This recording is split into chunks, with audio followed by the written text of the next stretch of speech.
If you don't know who Dale Allison is, you need to fix that. Dale is one of the few... Actually, I can't think of anyone else off the top of my head of whom I would say this. Yeah, but Dale is one of the few believing Christian scholars who is absolutely deserving of our respect for his forthrightness, honesty, and courage. If you haven't read his book, The Resurrection of Jesus, you definitely should, if the topic interests you. Having said all that, you'll understand why this video is a little difficult for me. I have tremendous respect for Dale, but every now and then he'll say some things which make me think he's temporarily checked his brain at the door. Like the following exchange on Justin Brierley's Unbelievable regarding the 500 witnesses to Jesus' alleged resurrection, as mentioned by Paul and only Paul in 1 Corinthians 15. Dale? So I don't know how to argue against a consistent skepticism, because you can doubt anything. Well, you could provide actual evidence that would work.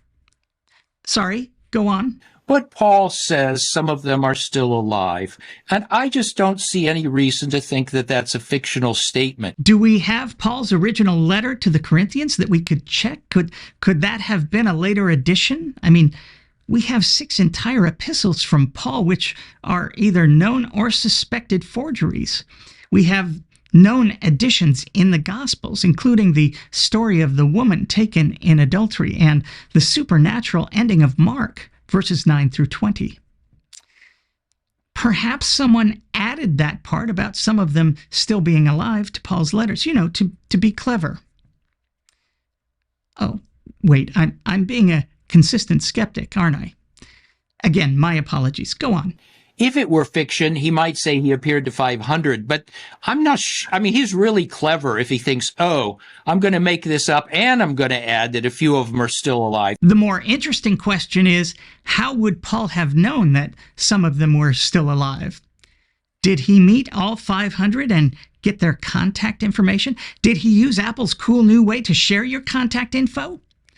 Was someone keeping track of the 500, their mortality, and then notifying Paul in real time on his die phone or die watch? You have one new notification. Simon died today.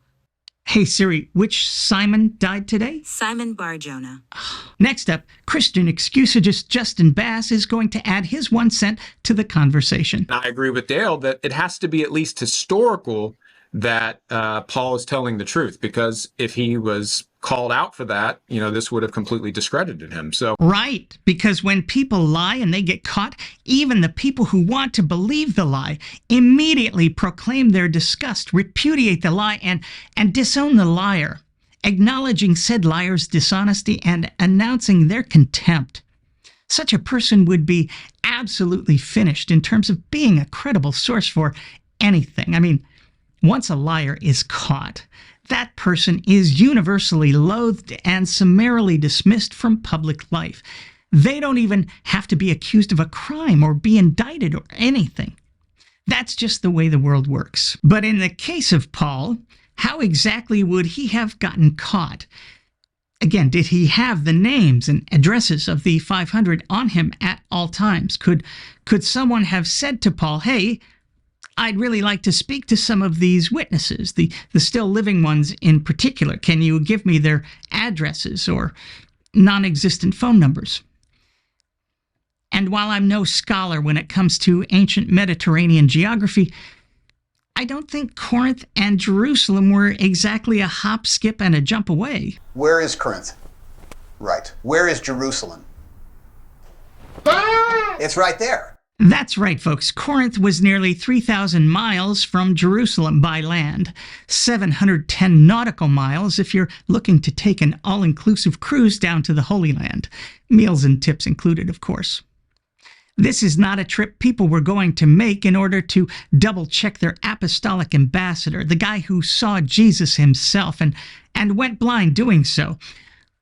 Who would have such resources anyway, and so much free time, and so little faith?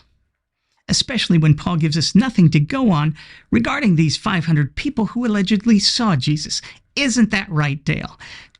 Other Dale, the Dale whose cognitive faculties are still in tip-top shape. Apologists won't like a theme that runs through this book, which is how little we know. So I come back to this again and again and again. So you take the appearance to the 500. You just ask any question and you don't know the answer. Who were these people? Were they in the south? Were they in the north? Were they in Galilee? Were they in Jerusalem? I think myself that about the only thing we can know is that, or say is probable, is that it's post-Pentecostal. I can't imagine a crowd of 500 being gathered before the public proclamation of the resurrection at Pentecost. So I think this is a post-Pentecostal crowd. But what they saw, how many of these people knew Jesus really well? How did they see him? Really, how did they see him? 500 people, that's a lot. Now, it's got to be an approximation, but was there a receiving line? Is there a jumbotron? Some of the church fathers actually think this must have been something like Acts, a heavenly vision. So he's somewhere up in the clouds and, they can see him at once. Anyway, my point is that I don't know the answers to any of these questions. I can't name a single person who was there. Can't name a single person who was there. There is indeed a stunning lack of information about these 500 witnesses. Paul also talks about the 12 being witnesses in 1 Corinthians 15, as though Judas was still in the mix. And Paul fails to mention the women, whom the Gospels put as the very first witness to Jesus' alleged resurrection. Apparently, the criterion of embarrassment wasn't a thing yet. Whoops. Or maybe there was no tradition of the women at the tomb. Not yet. So then, what's up with Dale? Well, I think these two appearances can be harmonized. I'm sure they can. I'm sure they will be. Just check the comments here after a day or three. Or maybe Dale was just sick of being the Christian scholar other Christians love to hate, and he wanted some kind of brief reprieve. Totally understandable. Whatever the case, check out his book if the subject interests you. He's the one Christian scholar I can think of who is genuinely worthy of your time. Once again, I'm me. Thanks for watching.